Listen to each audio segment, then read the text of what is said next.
do you feel? What have you lost in life that you think is a news?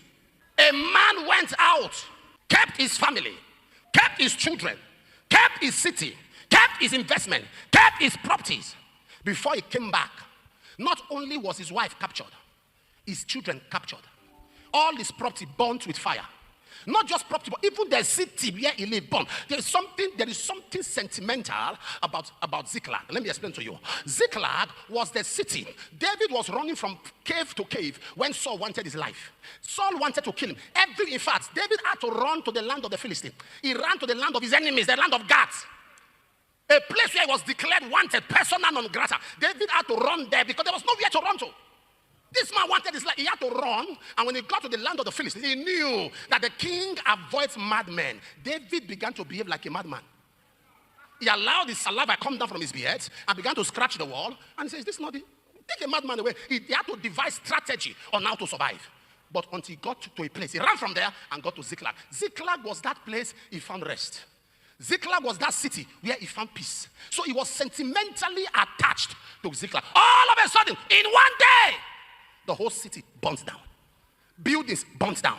Structures burnt down. Wife taken. Children taken. Investment taken. All the men that went with him taken. Everything lost in one day.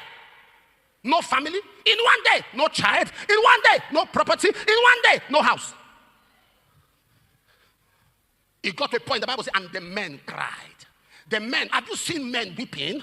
He said they wept until they had no more power to weep. They cried until they were sobbing like babies. And they cried until there was no strength in them. Where do we start from? What is this? Where is our wife? Where is our children? Where is our property? Where is our building? Where is our structure? Everything gone.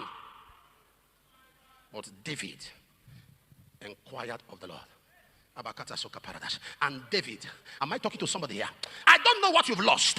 If God in one day could restore to David, I prophesy a restoration is coming your way. The Bible said, in one day, everything. They were coming from a war where they had conquered. They had so much conquest. They had so much spoils. So they were coming happy. And as soon as, just imagine coming from war to give spoils to your family, spoils to your children, only to discover they were not there. What has cut short your joy? What has happened in your life that put a pause on your celebration? What has cut short your excitement? What wants to take you back to square one? What is that thing that the enemy has put in your life that you cannot be joyful for long? You cannot be happy for long. You can't celebrate for long. With this mouth I used to pray. That power is broken now.